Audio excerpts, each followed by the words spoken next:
Assalamu alaikum dear students. Welcome back to my YouTube channel Chemistry Zone with Little Professor. बच्चे आज एक बहुत ही बेहतरीन किस्म का टॉपिक उसके साथ हम लोग यहाँ पे हाजिर हुए हैं। बच्चे टॉपिक हमारे पास कौन सा है? That is molecular orbital theory. What is molecular orbital theory? क्या बताती है हमें? क्या इसमें मेन कॉन्सेप्ट क्या है? कि पहले तो ये चीज हम लोग पढ़ेंगे ना। देखिए जाहिर है हम कोई भी टॉपिक शुरू करते हैं ना तो बैकग्राउंड पहले देखते हैं कि आखिर इसकी जरूरत क्यों पेश आई है। जाहिर है हम लोगों ने थ्योरीज ऑफ कोवेलेंट बॉन्डिंग शुरू किया हुआ तो उसमें हम लोग ने कहा कि पहले पहले हमने वीबीडी पढ़ी, वेस्पर पढ़ी, वीबीडी पढ़ी, shapes and geometry, angle bond angle बताया उसने। वीबीडी ने हमें मैकेनिज्म ऑफ बॉन्ड फॉर्मेशन बताया कि कोवेलेंट बॉन्ड बनता कैसे है। अब एमओटी जो है मॉलिक्यूलर ऑर्बिटल थ्योरी, इसकी जरूरत क्यों पेश आई है? एवोल्यूशन क्या है इसकी? क्या रीजन थी जिसके पीछे हमें एमओटी को पढ़ना पड़ा?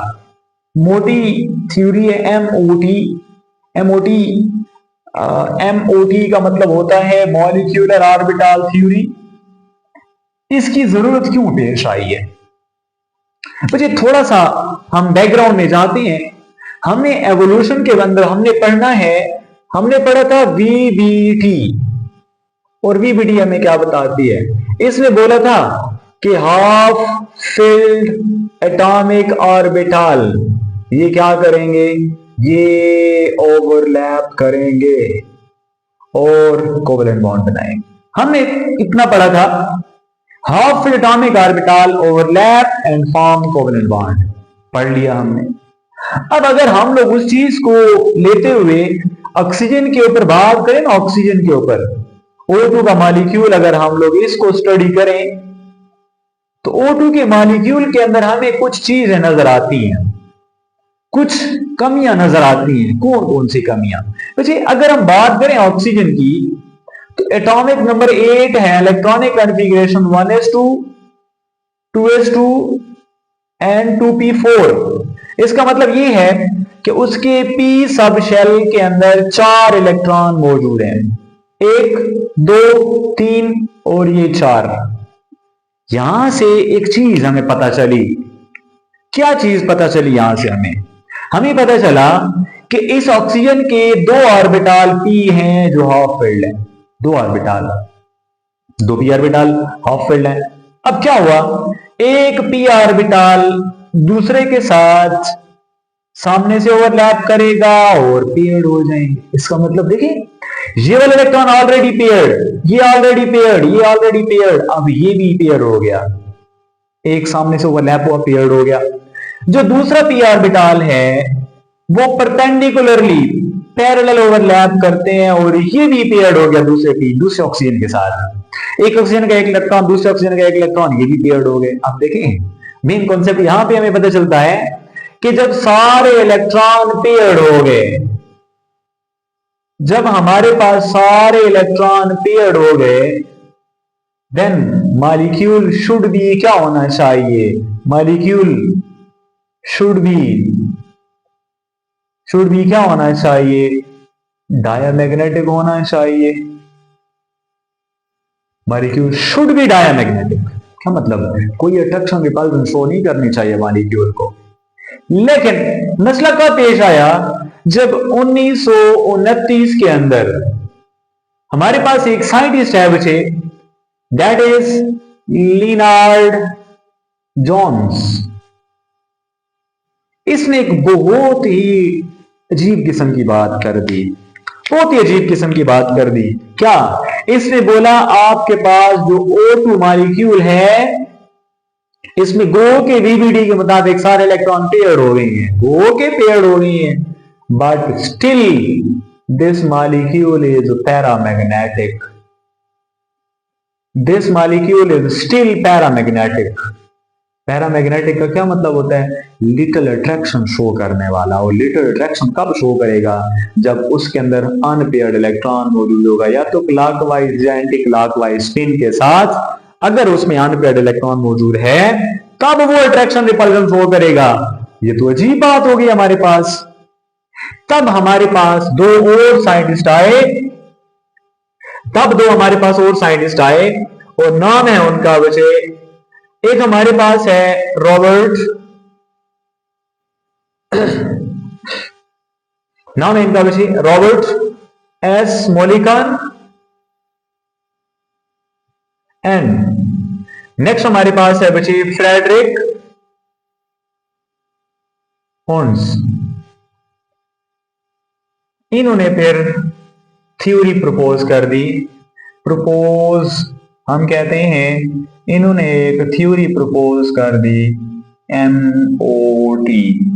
इन्होंने क्या बात की है इसके अंदर, हम इस चीज के ऊपर आगे देखें। हमने बैकग्राउंड पढ़ा कि पैरामैग्नेटिज्म इसके अंदर होनी चाहिए, सॉरी डायमैग्नेटिज्म होनी चाहिए पेड़ हो गए सारे इलेक्ट्रॉन, लेकिन रेनॉल्ड जोन्स ने बोला कि ये पैरामैग्नेटिक है हमारे पास, तो मसला खड़ा हुआ। दूसरा एक और भी यहाँ पे इश्यूज आते हैं, कुछ और भी इश्यूज आते हैं। देखिए इस थ्योरी ने मॉलिक्यूलर रेजिस्टेंस के बारे में कोई बात नहीं की है, इस थ्योरी ने बॉन्ड ऑर्डर के बारे में नहीं बताया। देखिए यहाँ पे बॉन्ड जहां पे पढ़ते थे हम लोग, हम पढ़ते थे या तो सिंगल बॉन्ड है या पाई बॉन्ड है, सिग्मा पाई बॉन्ड है, दो पाई बॉन्ड हो गए, लेकिन ये थ्योरी हमें कुछ और बातें भी बताएगी। ये क्या कहती है, ये कहती है बॉन्ड हमारे पास लाजमी नहीं है कि सिंगल डबल ट्रिपल बॉन्ड हो, बॉन्ड फ्रैक्शनल भी होता है, ढाई बॉन्ड भी हो सकते हैं, आधा बॉन्ड भी हो सकता है, डेढ़ बॉन्ड भी हो सकते हैं, मतलब 1.5, 0.5, 2.5 ऐसे भी हो सकता है। ये बहुत सारी मल्टीपल चीजें बताएगी ये थ्योरी, मॉलिक्यूलर एक्सिस्टेंस के बारे में बताएगी। तो आगे जाके हम सारी की सारी कुछ चीजें इसके ऊपर बहस करेंगे, मे भी एक लेक्चर हमारा काफी ना हो, हमें दूसरा लेक्चर देखना पड़े। तो इसके मेन पास्टुलेट्स के अंदर ना हम एक मेन पास्टुलेट के अंदर हम एक ही पास्टुलेट लिख लेते हैं और उसी को एक्सप्लेन करेंगे कि इसने क्या बात बोली है MOT ने। इसने बोला आपके पास जितने भी एटम आपस में बॉन्ड बना रहे हैं, ठीक है, उनके अंदर जितने भी एटॉमिक ऑर्बिटल हैं, एटॉमिक ऑर्बिटल जितने भी हैं ऑफ बॉन्डिंग एटम्स, जो एटम बॉन्ड बना रहे हैं उनके एटॉमिक ऑर्बिटल जितने भी हैं, ये क्या होते हैं हमारे पास, ये मिक्स हो जाते हैं to form new type of orbital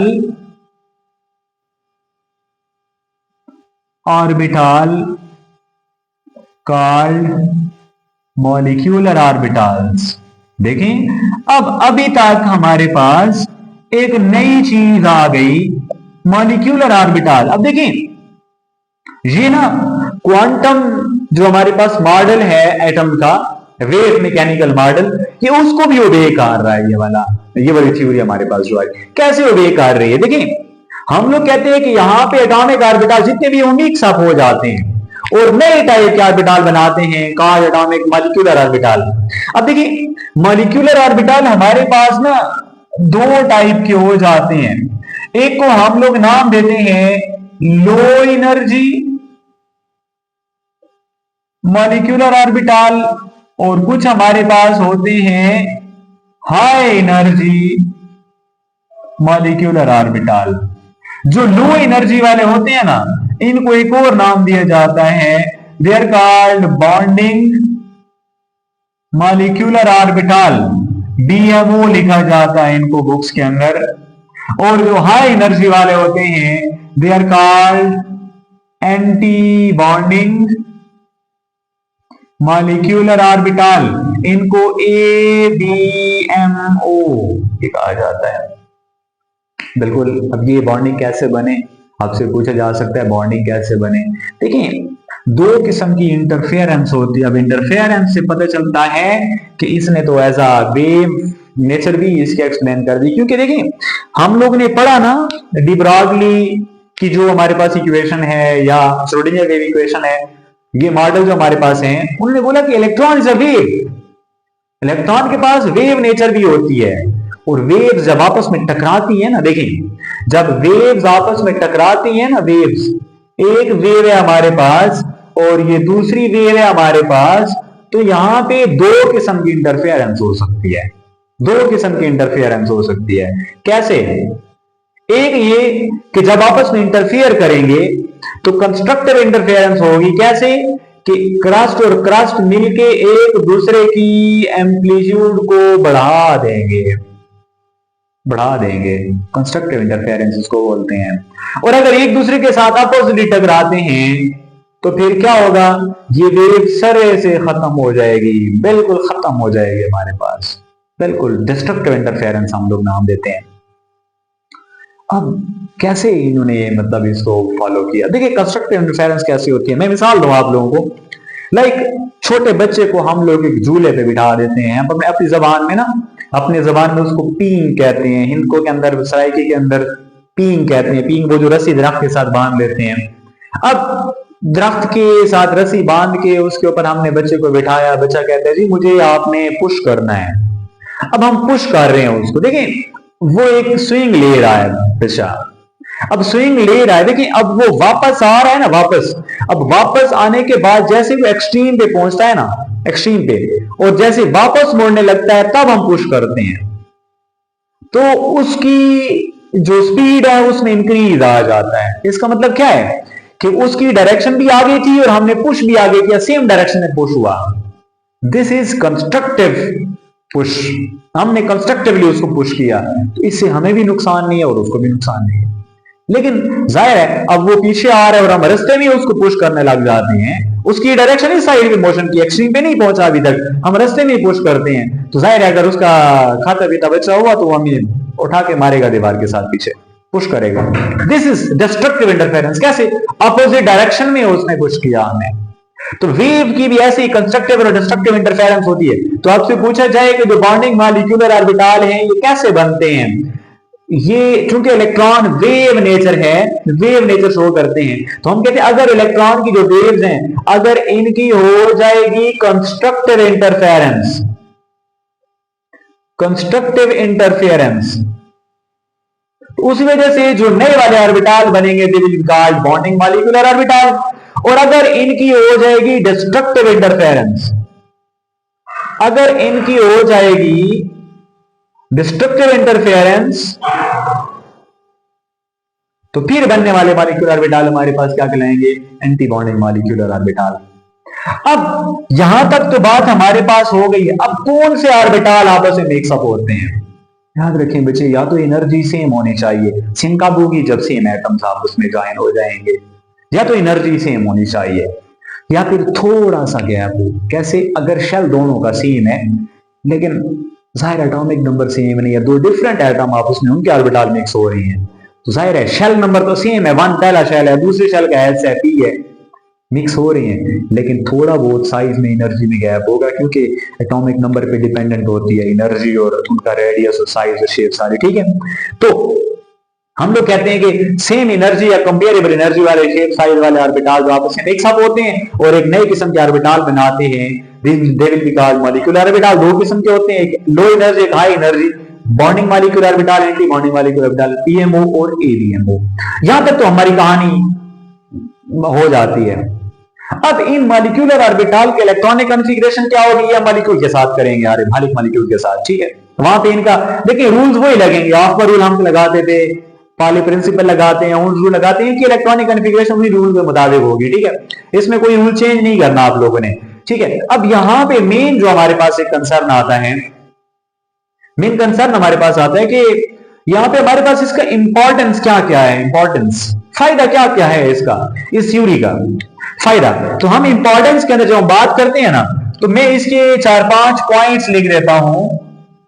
हम बात करेंगे इसकी इंपॉर्टेंस की, इस थ्योरी की इंपॉर्टेंस क्या है। तो देखें एक बड़ी मजे की बात कि ये थ्योरी हमें बताती है अबाउट बॉन्ड ऑर्डर, कि एक मॉलिक्यूल में एटम्स के बीच में नंबर ऑफ बॉन्ड्स कितने हैं। अब O2 है, दो बॉन्ड है, तो ये थ्योरी यहां पे बताएगी, ठीक है।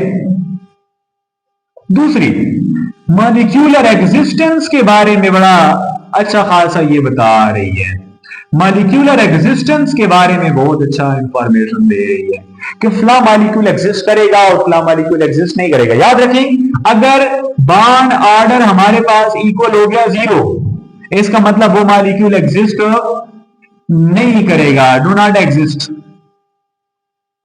अगर एक मॉलिक्यूल का बॉन्ड ऑर्डर हो गया जीरो, मतलब डू नॉट एग्जिस्ट। अगर बॉन्ड ऑर्डर हमारे पास जो है, अगर उसका बॉन्ड ऑर्डर हमारे पास जीरो नहीं है, bond order not equal to zero, इसका मतलब वो मॉलिक्यूल एग्जिस्ट करेगा। तो ये हमारे पास एक एप्लीकेशन है इसकी। दूसरा हमारे पास, तीसरा हमारे पास होता है कि ये हमें मॉलिक्यूल की मैग्नेटिक नेचर के बारे में बताएगी। मैग्नेटिक नेचर क्या होती है? क्या अगर एक मॉलिक्यूल को हम मैग्नेटिक फील्ड में से पास करवाएं तो वो मॉलिक्यूल अट्रैक्शन शो करेगा या रिपल्शन शो करेगा या बिल्कुल सीधा पास हो जाएगा? ये हमें ये थ्योरी हमें बताएगी। याद रखिए, कुछ मॉलिक्यूल्स जो होते हैं ना, वो डायामैग्नेटिक होते हैं। डायामैग्नेटिक कौन से होते हैं? जो नो इफेक्ट, कोई इफेक्ट शो ना करें, मतलब बिल्कुल ना अट्रैक्शन ना रिपल्शन, कोई अट्रैक्शन शो ना करें। लेकिन कुछ होती हैं पैरामैग्नेटिक। अब इसको हम लोग जाके आगे देखेंगे कि पैरामैग्नेटिक, याद रखें, अगर सारे के सारे इलेक्ट्रॉन पेयर्ड है मॉलिक्यूलर ऑर्बिटल में तो डायामैग्नेटिक होगा। अगर कोई एक भी मॉलिक्यूलर ऑर्बिटल अनपेयर्ड रह गया तो हमारे पास क्या होगा? वो पैरामैग्नेटिक होगा। और आखिरी जो इसकी इंपॉर्टेंस है हमारे पास, ये क्या करती है? ये थ्योरी जो मॉलिक्यूलर आयन्स होते हैं, ठीक है, मॉलिक्यूलर आयन की रिलेटिव स्टेबिलिटी बताती है। तो यहां पे हम एक लफ्ज लिखते हैं, relative stability of molecular ions. अब मॉलिक्यूलर आयन्स क्या होते हैं हमारे पास? मिसाल के तौर पे O2+1 है और O2-1 है। इन दोनों में से हमारे पास ज्यादा स्टेबल कौन सा होगा, ज्यादा रिएक्टिव कौन सा होगा, बॉन्ड ऑर्डर क्या होगा, ये सारी चीजें हमें ये थ्योरी बताएगी। तो हमने अभी तक इसका इंट्रोडक्शन देखा है। वैसे यहां तक स्क्रीनशॉट ले रहे हैं ताकि मैं इसको साफ करके आगे लेक्चर को प्रोसीड कर सकूं। अच्छा विषय, अब देखिए, हमने इंपॉर्टेंस को देख लिया, हमने 4 पॉइंट्स देखे कि क्या क्या बताएगी एमओटी। बॉन्ड ऑर्डर के बारे में बता रही है, मॉलिक्यूलर एग्जिस्टेंस, कि फला मॉलिक्यूल एग्जिस्ट करेगा या नहीं करेगा। मैंने आपको बताया कि बॉन्ड ऑर्डर जीरो इसका मतलब एग्जिस्ट नहीं करेगा, बॉन्ड ऑर्डर नॉन जीरो इसका मतलब एग्जिस्ट करेगा। अब मैग्नेटिक बिहेवियर ऑफ मॉलिक्यूल्स और relative stability of ions, molecular ions. अब पहली 2 प्रॉपर्टीज हम यहां पे डिस्कस कर लेते हैं और हम इन क्वेश्चंस का आंसर निकालेंगे। हम इन 2 ऐसे लोग रेस क्वेश्चन का कि how we can find bond order, कैसे बॉन्ड ऑर्डर निकाल सकते हैं। डज मॉलिक्यूल ऑफ हीलियम और बेरिलियम, देखिए इन दो सवाल हैं, एक मैं करवा दूंगा, एक आप लोगों की प्रैक्टिस हो जाएगी कि हीलियम का मॉलिक्यूल या बेरिलियम का मॉलिक्यूल एग्जिस्ट करता है या नहीं करता है, व्हाई और क्यों नहीं करता, रीजन के साथ हम लोग चलेंगे। तो देखिए, हम लोग ना इसकी एग्जांपल्स के ऊपर जब बहस करते हैं तो पहली एग्जांपल हम लोग क्या कर लेते हैं बच्चे, हम लोग एग्जांपल कर लेते हैं H2 का मॉलिक्यूल, H2 का मॉलिक्यूल। हम H2 मॉलिक्यूल को मतलब एक्सप्लेन कर लेते हैं कि इसका एमओटी डायग्राम कैसे आएगा। हम देखते हैं कि H2 का मॉलिक्यूल कैसे बनता है। देखिए, हमने कहा कि इधर भी एक हाइड्रोजन है, इधर भी एक हाइड्रोजन है, इलेक्ट्रॉनिक एटॉमिक नंबर दोनों का 1 है, इलेक्ट्रॉनिक कॉन्फ़िगरेशन क्या है, 1s1 1s1। इसका भी एक s ऑर्बिटल हाफ फील्ड है, इसका भी एक s ऑर्बिटल हाफ फील्ड है। अच्छा, एक बात बड़ी मजे की कि जितने भी हमारे पास एटॉमिक ऑर्बिटल आपस में मिक्स होंगे और मॉलिक्यूलर ऑर्बिटल बनाएंगे, उनके अंदर इलेक्ट्रॉन के स्पिन ऑपोजिट होना मस्ट है, इलेक्ट्रॉन के स्पिन ऑपोजिट हो, ठीक है। अब देखें जरा, इसका s ऑर्बिटल, इसका s ऑर्बिटल मिक्स अप होके ना 2 मॉलिक्यूलर ऑर्बिटल बनाएंगे, दो मॉलिक्यूलर ऑर्बिटल बनाएंगे। देखें, जितने एटॉमिक ऑर्बिटल उतने मॉलिक्यूलर, जितने एटॉमिक उतने मॉलिक्यूलर। अब देखें, उनमें से आधे लो एनर्जी और आधे हाई एनर्जी वाले बनेंगे। ये बात आपने बड़ी ध्यान के अंदर रखनी है कि जितने भी एटॉमिक ऑर्बिटल मिक्स होंगे उतने ही मॉलिक्यूलर बनेंगे, बस आधे लो एनर्जी आधे हाई एनर्जी। अब आधे लो और आधे हाई क्यों बनते? बिकॉज देखें, हमने अभी पढ़ा था कि जो ऑर्बिटल होते हैं ये वेव्स होती है और वेव की इंटरफेरेंस होती है। अब इंटरफेयर जब करेंगे, टकराएंगे, तो दोनों चांसेस 50-50 हैं, कंस्ट्रक्टिव की भी और डिस्ट्रक्टिव की भी, दोनों 50-50% चांसेस हैं। तो आधे ऑर्बिटल कंस्ट्रक्टिव वाले और आधे डिस्ट्रक्टिव वाले, लो एनर्जी और हाई एनर्जी हमारे पास ऑर्बिटल बनेंगे। अब देखें, इसके अंदर एक इलेक्ट्रॉन है, इसके अंदर भी एक इलेक्ट्रॉन है, इसका 1s मिक्स हुआ, इसके 1s के साथ मिक्स हुआ। अब देखें दो ऑर्बिटल बने हमारे पास। अब जो इलेक्ट्रॉनिक कॉन्फ़िगरेशन होती है वो किसके मुताबिक हम करते हैं? अकॉर्डिंग टू ऑफ रूल क्या कहा था उसने कि लो एनर्जी वाले फिल फर्स्ट, हाई एनर्जी वाले विल बी फिल्ड लेटर। अब जो ऑर्बिटल मॉलिक्यूलर जितना नीचे होगा वो उतना पहले फिल होगा, क्यों? एनर्जी कम होगी। हमने ऑफ रूल के अंदर पढ़ा कि जिस ऑर्बिटल की एनर्जी कम होगी वो पहले फिल होगा। अब जरा देखें, अब एक इलेक्ट्रॉन यहां से आया, एक इलेक्ट्रॉन यहां से आया, ये कंप्लीट फील्ड। अब इलेक्ट्रॉन ही कोई नहीं बचा हमारे पास, तो इसका एमओडी स्ट्रक्चर यहां पे क्या हो गया? खत्म। देखिए एमओडी स्ट्रक्चर इसका खत्म हो गया। अब बॉन्ड ऑर्डर कैसे निकालेंगे? जो सवाल हमारे पास है कि what is the method to calculate to find the bond order, how we can find bond order. तो बच्चे याद रखें, बॉन्ड ऑर्डर का एक फार्मूला होता है, बॉन्ड ऑर्डर का एक फार्मूला होता है क्या? Number of electron in bonding molecular orbital minus number of electron in anti bonding molecular orbital divided by 2। अब देखें बॉन्डिंग में जितने भी होंगे, मतलब लो एनर्जी वाले सारे बॉन्डिंग कहलाएंगे। ये फार्मूला देखिए, इस सवाल के अंदर आपने यही लिखना है कि कैसे। आप बोले ये फार्मूला है हमारे पास। अब बॉन्डिंग में कितने इलेक्ट्रॉन है हमारे पास? यहां पे 2। एंटी बॉन्डिंग में कोई भी नहीं है, 0 डिवाइडेड बाय 2 क्या हो जाएगा? 2 डिवाइडेड बाय 2 क्या आ जाएगा? 1। इसका मतलब हाइड्रोजन और हाइड्रोजन के बीच में एक बॉन्ड होता है। अब चूंकि बॉन्ड ऑर्डर नॉन जीरो है, इक्वल नॉट इक्वल टू 0, इसका मतलब ये वाला मॉलिक्यूल एग्जिस्ट करता है हमारे पास। ठीक है, अब पहला सवाल तो हमारा हो गया कि how we can find bond order. तो इसके हम कहते हैं कि बॉन्ड ऑर्डर निकालने का फार्मूला क्या है कि electron in bonding molecular orbital minus anti bonding divided by 2 हमारे पास आ जाएगा सवाल। ठीक है, जवाब आ जाएगा कि एक बॉन्ड ऑर्डर हमारे पास आ गया। अब देखें इनको नाम क्या देंगे मॉलिक्यूलर ऑर्बिटल्स को? ये भी 1s है, ये भी 1s है, दो 1s मिले तो 1s ही बनेंगे, ये 1s ही बनेंगे। इनको नाम हम लोग जो देंगे ना, इनको 1s ही नाम देंगे। ये भी 1s और ये भी 1s, लेकिन चूंकि पहला बॉन्ड हमेशा सामने से होता है, सिग्मा बॉन्ड होता है, इस वजह से ये भी सिग्मा और ये भी sigma, sigma 1s sigma 1s। लेकिन डिफरेंस करने के लिए देखें, ये हमारे पास है लो एनर्जी हाई एनर्जी, तो हाई एनर्जी वालों के साथ ना हम लोग तारा बना देते हैं, हम उनको पढ़ते हैं सिग्मा स्टार 1s। देखें इलेक्ट्रॉनिक कॉन्फ़िगरेशन कैसे हुई, sigma 1s sigma star 1s, low energy high energy. तो ये मॉलिक्यूलर ऑर्बिटल का मतलब इस तरीके से हम इलेक्ट्रॉनिक कॉन्फ़िगरेशन करते हैं। अब दूसरे सवाल की तरफ आते हैं, दूसरी एप्लीकेशन की तरफ आते हैं कि हमें कैसे पता चलेगा किसी भी मॉलिक्यूल की एग्जिस्टेंस के ऊपर। दूसरी एप्लीकेशन हमारे पास आ रही है, how we come to know about molecular existence. कोई मॉलिक्यूल एग्जिस्ट करेगा कि नहीं करेगा, हमें कैसे पता चलेगा इस चीज का? देखिए हमने अभी ये भी पढ़ा कि किसी मॉलिक्यूल के अंदर अगर बॉन्ड ऑर्डर 0 हो गया मतलब एग्जिस्ट नहीं करेगा। लेकिन क्वेश्चन अगर आ जाए ये वाला, डज मॉलिक्यूल ऑफ हीलियम और बेरिलियम एग्जिस्ट और नॉट एंड व्हाई, क्यों?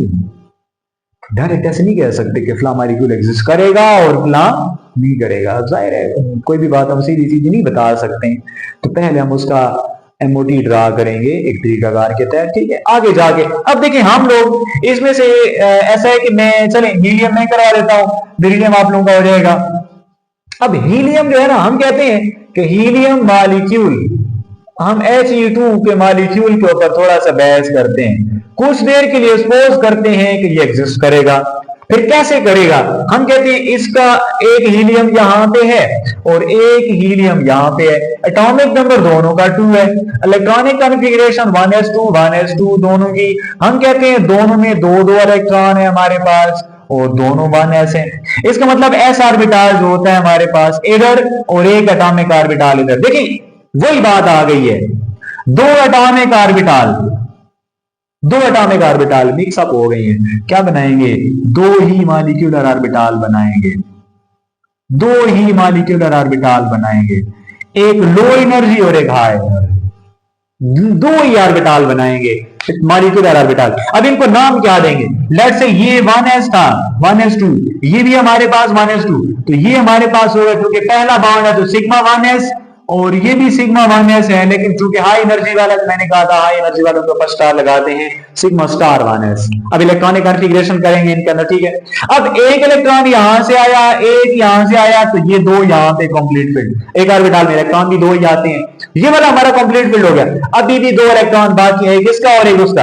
अब एक इलेक्ट्रॉन यहां से लें, एक इलेक्ट्रॉन यहां से लें, ये वाला भी हमारे पास कंप्लीट फील्ड हो गया। अब चार इलेक्ट्रॉन थे, दो इधर एटॉमिक ऑर्बिटल भी मॉलिक्यूलर ऑर्बिटल में आ गई हैं, दो लो एनर्जी और दो हाई एनर्जी। अब मॉलिक्यूलर ऑर्बिटल स्ट्रक्चर तो खत्म हो गया। अब हम लोग चलते हैं कि इसका बॉन्ड ऑर्डर क्या होगा। बॉन्ड ऑर्डर क्या होगा, हमें पता है बॉन्ड ऑर्डर का formula, electron in bonding molecular orbital minus electron in anti bonding molecular orbital divided by 2। अब बॉन्डिंग कौन से होते हैं, एटॉमिक ऑर्बिटल से नीचे सारे बॉन्डिंग वाले होते हैं। तो इसमें कितने इलेक्ट्रॉन हैं, दो दो, माइनस एंटी बॉन्डिंग में कितने हैं, दो, डिवाइडेड बाय 2।